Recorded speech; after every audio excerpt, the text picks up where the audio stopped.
Hello, listeners. Per my announcement last week, we are kicking off Mentorcam March today. That's right, we're partnering with our new friends over at Mentorcam. As a reminder, Mentorcam gives you access to high-profile advisors and experts for one-on-one advice.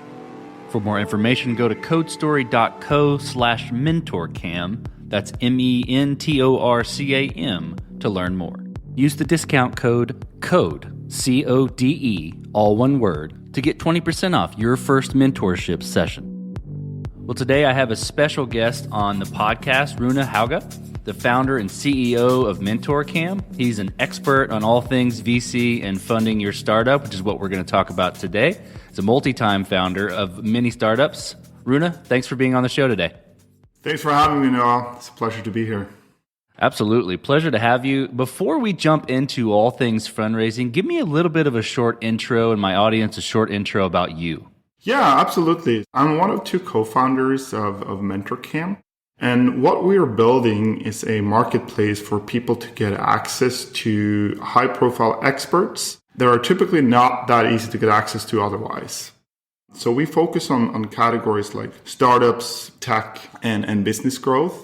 So we see startup founders coming to Mentorcam to find investors to get advice from, experienced founders, and other people that have domain expertise in areas related to what they do. So that's what we do with Mentorcam.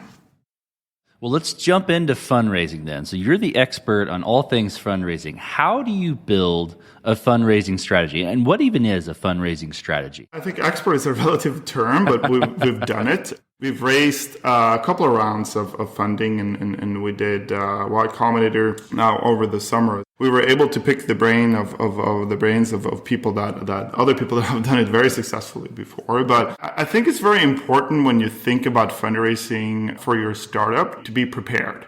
So a fundraising strategy means knowing what investors to target, when to target them, and how to target them. For example, when we went out and we did a $1.5 million pre-seed before we did Y Combinator, actually before we even applied. And the way we did that was to identify about 100 different investors, angel investors and VCs that we knew invested in our space, and started thinking about how can we get introduced to these 100 or so investors on our list. And once we had identified people that could introduce us, we started setting up meetings that way, because most VCs and professional investors won't take a meeting unless you have an introduction. So that's how we did our fundraising strategy. And then I can go into more specifics as well in terms of how to move things forward once you have those conversations. But high level, that's how we at least thought about it when we did it for the first time. So what would make one investor a better fit than another? You made your list and you figured, okay, these are the ones that are going to be most applicable to what we're trying to do. How did you determine that? So I think for starters, you want to look at investors that invest at the stage that you are currently at. So a lot of the big name firms don't invest very often earlier than Series A. Some do, and one of our investors certainly did. Generally speaking, you want to try to find the investors that invest at the stage that you're at. So if it's your first time fundraising, that means pre-seed or seed. And then you want to identify investors that invest in the industry you're in, that invest in your space. We use Crunchbase and then got a Crunchbase Pro subscription as well to be able to dive into who those investors are. I think beyond that, as you talk to them, you learn very quickly who you have good rapport with, who do you really have a good feeling of working with, because it's going to be a long-term relationship. Startups are a marathon, not a sprint. And once you have an investor on your cap table, they tend to remain there until you have a liquidity event. So I think at the end of the day, investors, they primarily provide capital, and sometimes they can be a little strategic. So beyond the capital that they provide, I would say just try to make sure that you have good chemistry. Yeah, that seems like that would be critical.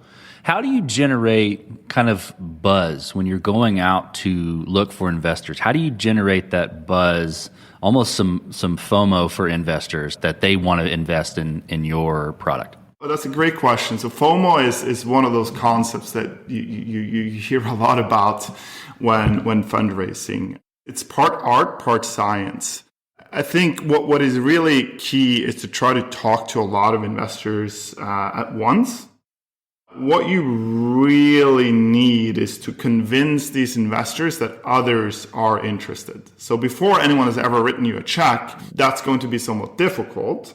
You kind of have to create some sense of urgency.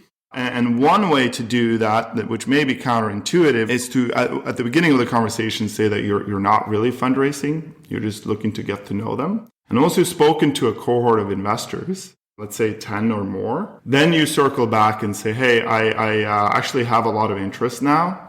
We feel very comfortable that we're going to raise, and we just want to make sure that you have the opportunity, because very quickly the round will be full.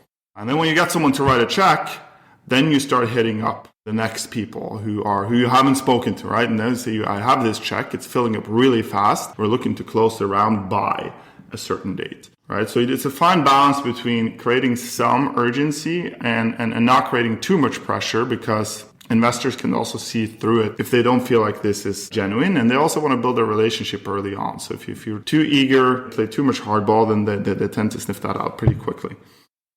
So, how important is an MVP and a little bit of traction in the fundraising process? How important is that before you go out and talk to these VCs? I think unless you're a famous founder or unless you had a startup that where you already had an exit, it's very important to have something to show for. I think the MVP is key to show that you're able to build something. I think it's important to stop at the MVP too, because if you just keep adding bells and whistles, it's going to be expensive, and you're just going to postpone bringing it to market as well. So start with something very simple and try to get a little bit of traction, because that also shows that you have the ability to hustle more than anything else. And chances are you're going to make changes to your go-to-market strategy. You might pivot later or whatever. Getting a little bit of traction shows that you as a founder have the ability to do that with very little. So I think it's key, and we did it. We built a very simple MVP. As a marketplace, we really only had 10 or so mentors on the platform when we went out and started raising. But it's enough to get a little bit of buzz going, get a little bit of interest on the demand side, and then show that hockey stick graph somehow. I think for optics, this is very, very helpful. So you mentioned something earlier that piqued my interest. And so you did your seed funding beforehand, and then you got into Y Combinator. How do you create the best Y Combinator application? Right? How do you set yourself up for success there? Because they don't just accept anybody. No, they certainly don't. And we actually applied multiple times before we got in. First of all, I don't think it's a one size fits all.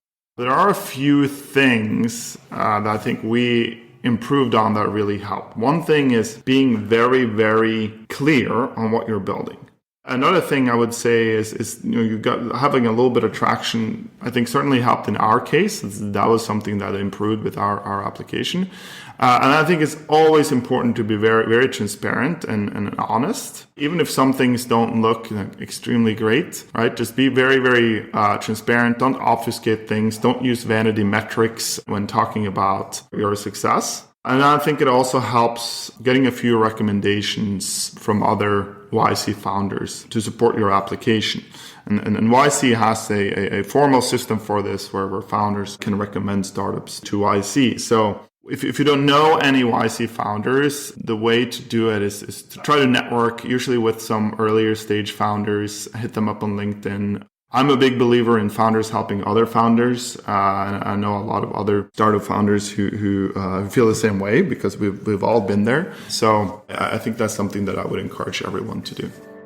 Fantastic. Well, Rune, thank you for being on the show today and telling us all things about funding your startup. This is great being here. Thanks for having me. Well, guys, there you have it. Rune Hauge, founder and CEO of Mentorcam, an expert on all things funding your startup. If you have more questions for Rune, head on over to Mentorcam by going to codestory.co/mentorcam and connect with Rune to learn more about startup fundraising and get his expert advice on your specific situation. Stay tuned for next Wednesday for another expert interview on Mentorcam March.